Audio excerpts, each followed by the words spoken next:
My friend, mdogo wangu kaenda kutambulishwa ukweni. Kakutana na huyo baba mkwe, ni alikuwa sponsor wake. Alafu anataka kumwacha sponsor, anamwambia no, mimi siachiki. Ukiniacha picha zako, siji video zako zote unanitumia zote namtumia bwanako. Kwa hiyo chague moja, uwe na mimi, uwe na huyo mume wako, au nitakufundisha adabu. Huyo dada alikuwa na bwana. Kwanza alikuwa na maisha magumu huyo binti, nakumbukaga. Yaani alikuwa na maisha magumu sana kipindi hicho. Anateseka, anahangaika nini, akakutanaga na mbaba.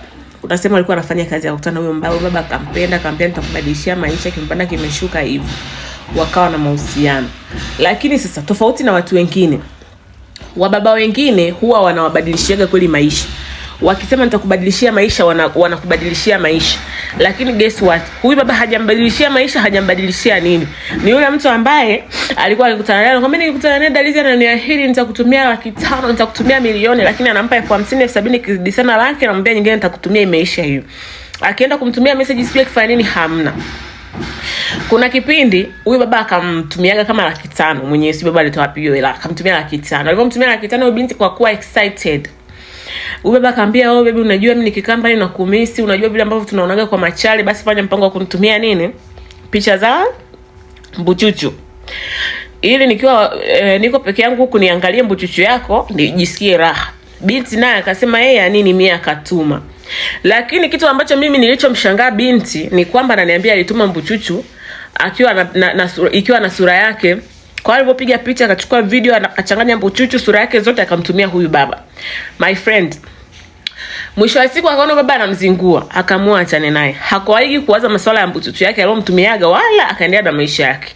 Juzi hapa akakutana na mbaba mkaka mzuri tu, kama wameongea, wameelewana na maisha mazuri nini. Kaka kamfungulia biashara. Trust me, kaka kamfungulia biashara. Kuna wanaume wazuri, kaka kamfungulia biashara, kamsimamia. Kaka yeye ni mfanyabiashara mkubwa, kwa hiyo kamsimamia vizuri sana. Ni kamsimamia, kamuongoza kwenye biashara yake mpaka sasa hivi yuko vizuri, biashara yake imesimama, binti anasafiri anaenda mpaka China. Sasa bwana, wamekaa sawa, binti kakaa sawa, kwa sababu kaka akamwambia hivi, unajua kwetu sisi tunatokea maisha mazuri sana, sitaki uende kwetu ujisikie kwamba uko out of place, sitaki uende kwetu ukutane na watu wanaongea masuala ya biashara, watu wanaongea masuala ya pesa ndefu, alafu ujisikie out of place. So nakupa yani muongozo, yani nataka nikutengenezee maisha, yani hata ukikaa na dada zangu, ukikaa na mama zangu wadogo, yani ujisikie kwamba uko kwenye klasi ambayo hata wewe upo. Na kweli bitu kimwangalia sasa hivi ngozi yake ananukia asali na maziwa, ananukia sijui nini, mwenyewe anavaa dhahabu kama kitu gani, siku hizi bitu yuko vizuri. Juzi kapelekwa ukweni na kuambia alipofika ukweni wametambulishana, wamefanya nini, wakawa wanasema baba yao yuko busy, alikuwa amesafiri lakini yuko njiani anakuja, anarudi hiyo siku wao wataonana. Binti kakaa kafurahia nini, kafika huko mezani wanakula na kuambia, wanashangaa baba kafika, jamani nje watu wametoka waenda kumpokea na ingia. Lile sponsor la zamani lilokuwa baba hili. Kuwa na hela sio kupewa hela baba Kuwa na hela sio kupewa hela mama, kwa sababu baba hakuwa maskini na wala sio hakuwa na pesa. Baba ndio baba wa familia, ndio msimamizi wa biashara. Ndio ni baba, nakwambia ni baba mwenye ile familia. Amefika baba kwanza kashtuka, binti kashtuka, mpaka wakaulizwa unamjua, mnajuana? Ikabidi wazugezuge, hapana tujuani. Wakatambulishana, kwambia binti chakula anakuambia kilikuwa hakiende, alikuwa anasikia kimeza kama anakabwa. Ikabidi tu yani hivyo akaya jikaze, kwa sababu sana anaanzaje kumwambia bwana yake kwamba eti baba yako mimi alikuwa sponsor wangu, tena sponsor baili. Bora hata sponsor mwenyewe angekuwa anampaga hela, sponsor mwenyewe alikuwa hampi hela, sponsor baili kishenzi yani. Wakatoka hapo wakaondoka. Usiku yule baba akampigia simu yeye fulani thamani nataka nini, anamwambia mimi nimekuona pale, nimeulizia kwenye familia yangu, nimeambiwa kwamba sasa hivi una maisha mazuri, mtoto wangu hakubadilishia maisha, uko vizuri, kwa hiyo sasa hivi mimi na wewe sasa hivi tunaweza tukadate, kwa sababu hutakuwa unaniomba hela. Unajua kipindi kile bwana, sio kwamba nilikuwa sitaki kukupa hela, mimi nilikuwa nataka kukupa hela, sema mimi sipendagi mademo ambao wanaomba hela, yani mimi sipendi kudate maskini. Nilikuona mara kwanza nikajua wewe yani uko kwenye klasi yangu. Sasa kwa sababu sasa hivi mtoto wangu kashakuwa upgrade, uko kwenye klasi yangu, now we can date in peace. Binti anamuuliza baba, to date who? To date me? To date in peace where? Which? To date me how? Wewe unasemaje? Ndio baba anaambia yes, sasa hivi tunaweza tukadate, kwa hiyo unaniambiaje? Binti akamwambia nope, sasa hivi hatuwezi kudate kwa sababu nini?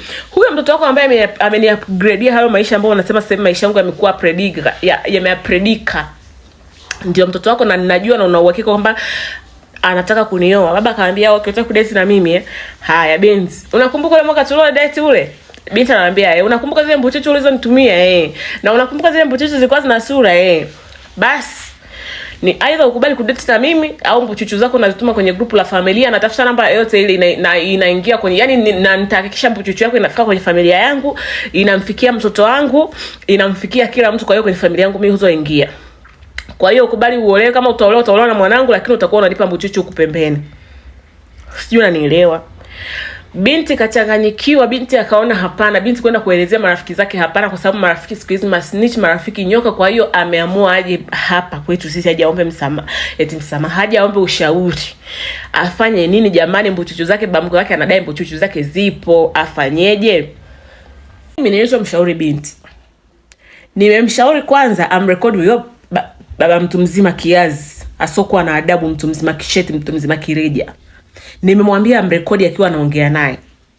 Halafu kitu nilichomwambia, nimwambia hivyo baba ni baba ambaye kaoa, ni baba ambaye ana familia yake, ni baba mwenye heshima zake, sio kwamba ni hao watu wa ajabu huko barabarani. Hapana, japo kwa baba mwenyewe ni mtu wa ajabu kupita watu wengine. Sidhani kama hizo mbuchuchu anazo, trust me, sidhani kama hizo mbuchuchu anazo.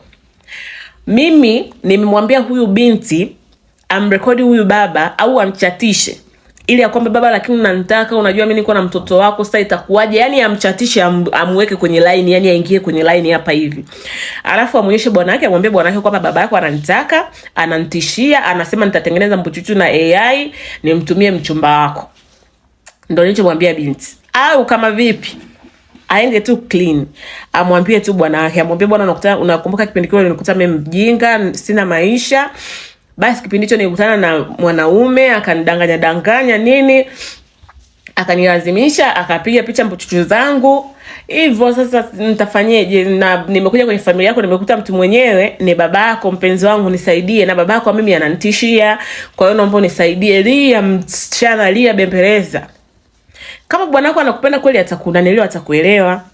Kwa hiyo ndio nimemwambia hizo option mbili. Kama kuna watu wengine huko mna option nyingine, mumwambie. Maana jamani, masuala ya kutuma mbuchuchu kwa watu mkaweka na picha, mnapachuana huko, unaenda mnapachuana, mnarekodiana, mnaikana na uso sura, my friend wa dada. Picha za mbuchuchu zikivujaga mwanamke ndio ambaye wanaonekanaga mbaya. Wanaume wala huwa hawaonekanaji wabaya, ni wanawake ambao tunaibikaga. Jamani, kueni makini. Kama basi uwezi kuacha kutuma mbuchuchu, usitume mbuchuchu na sura yako. Kimemkuta, mshaurini dada wa watu.